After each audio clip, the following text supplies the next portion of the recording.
సిద్ధ చాలా నేర్పుతాడు, ఒళ్ళు దగ్గర పెట్టుకుని జాగ్రత్తగా నేర్చుకోమని చెప్పాడు మావయ్య. నువ్వేమో నాకు తప్ప అందరికీ నేర్పుతున్నావు.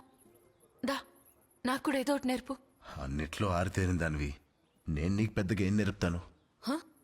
అంటే అన్నీ తెలిసిన దానివి నా దగ్గర నుంచి ఏం నేర్చుకుంటావని. దా మంచి పట్లు నేర్పు రా. సరే మరి, మేము గోశాల దగ్గర ఉంటాం. నువ్వు ఒకే రోజు మొత్తం నేర్పించేయకుండా ఒక 2-3 మంచి పట్లు నేర్పించి వచ్చాయి. రా.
రాథోడని ఒక పెద్ద వ్యాపారవేత్త ఉన్నారు.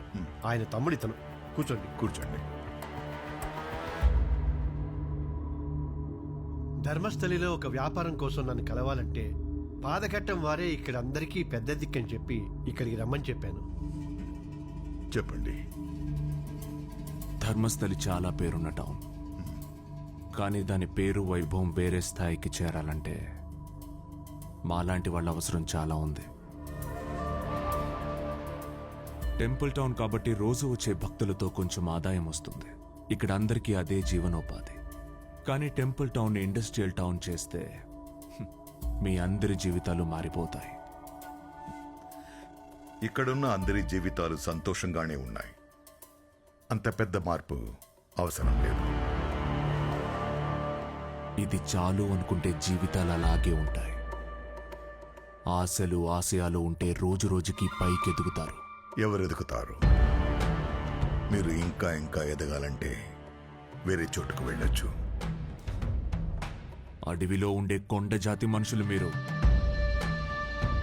మీకేం తెలుసని మాట్లాడుతున్నారు? ధర్మం ధర్మం తెలిసిన పాదగట్టం చెప్పిందే ఇక్కడ వేదం.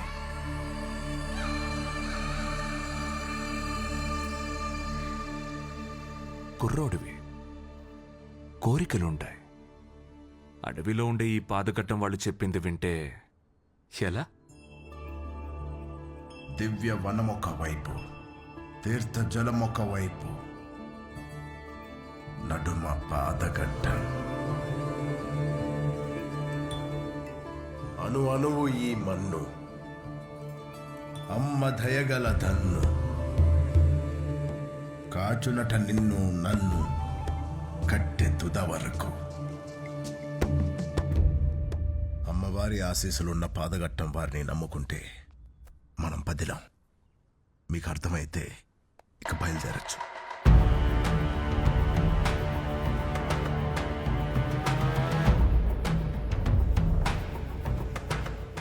ఎంతో ఆశతో చాలా దూరం నుంచి ఇక్కడికి వచ్చారు. నేను కూడా ఎన్నో ఆశలతో ఎన్నో ఏళ్ల నుంచి ఇక్కడున్నాను.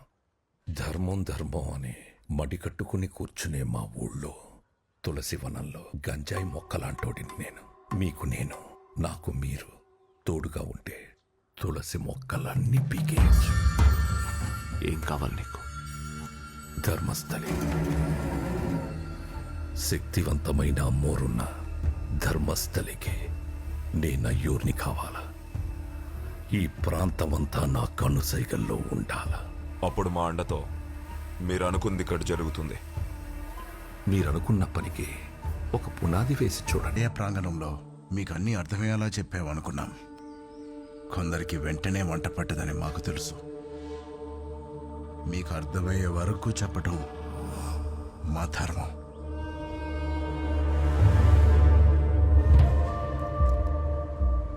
ఇక్కడ అందరూ సౌమ్యులు, పూజలు పునస్కారాలు చేసుకుంటూ కష్టాలు వచ్చినప్పుడు అమ్మోరు తల్లి మీద భారం వేసి బిక్కుబిక్కుమని ఉంటామేమో అని పొరపడి ఉండొచ్చు. ఆపదొస్తే అది చేయించడానికి ఆ అమ్మోరు తల్లే మాలో ఆవాహించి ముందుకు పంపుద్ది.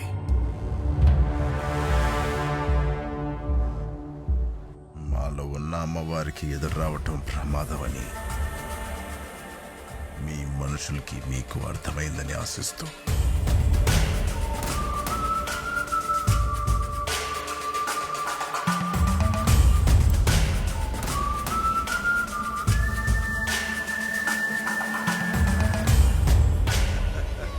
మంచిది మంచిది. నమస్కారం. ఏం సమయం ఇలా వచ్చారు? ఒక ముఖ్య విషయం మాట్లాడాలి. అమ్మవారి ప్రసాదం. మా నీలాంబరి సిద్ధ ఒకరంటే ఒకరు ఇష్టపడుతున్నారు. నాకు ఈ మధ్యనే తెలిసింది. పాదఘట్టంలో పుట్టకపోయినా అతన్ని మీరే పెంచి పెద్ద దిక్కయ్యారు. వాళ్ళ పెళ్లి విషయం మీతో మాట్లాడదామని.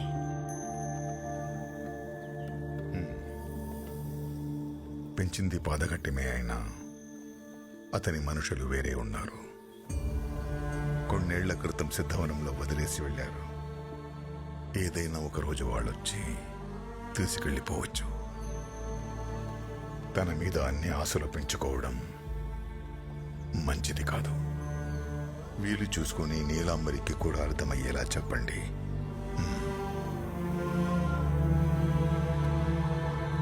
గుడున్న ఊరవడం వల్ల ఈ ఊళ్ళో ప్రతోడు మడికట్టుకుని కూర్చున్నాడు. ఇక్కడి మనుషులు మామూలు మనుషులుగా మారాలి. టెంపుల్ కూలిపోతే మామూలు టౌన్ మాత్రమే మిగులుద్ది. గుడి కూల్చేయడమా? పాతకాలం గుడి. వర్షాలు కూడా బాగా పడుతున్నాయి. వర్షాలకి పాత గుడులు బడులు కూలిపోతాయి కదా.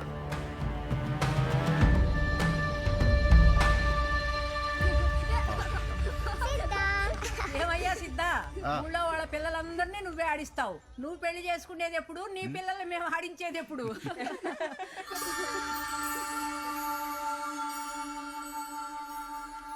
అలాగే అదన్నా, నేను పూజారికి రమ్మాయి. అదే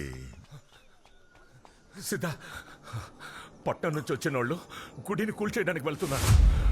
వాళ్ళకు అడ్డుపడినందుకు నన్ను ఇలా చేశారు. అదనా అదనా అదనా అదనా అదనా ఏమైంది? గడ్డమ్మ, గడ్డమ్మ. వేదా, అదనను చూసుకో.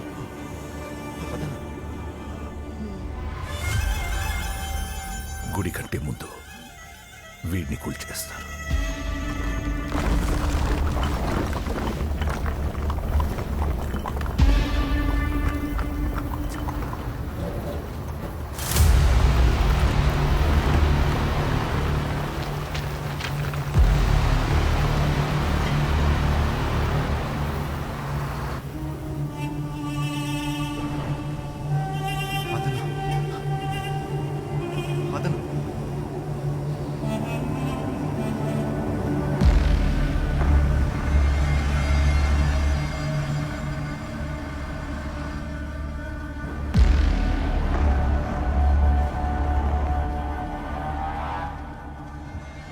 తెల్లవారితే ఈ ఊళ్ళో మొక్కడానికి మనం తప్ప ఈ గుడి ఉండకూడదు.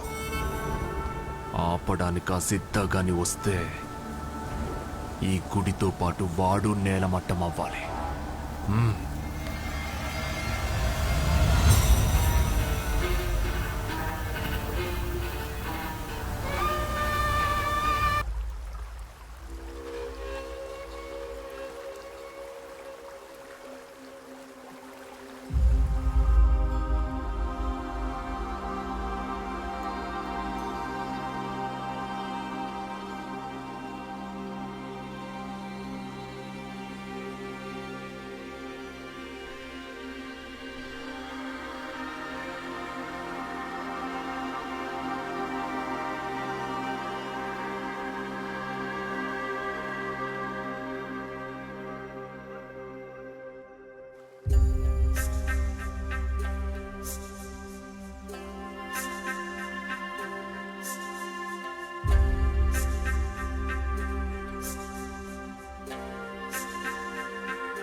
నిజంగానే నీ మనుషుల దగ్గర ఉన్నావు. నువ్వు మా నాయకుడు శంకరన్న బిడ్డవి.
బిడ్డని దళాన్ని తీసుకుని వెంటనే వెళ్ళిపో. తప్పకుండా ఆచర్య.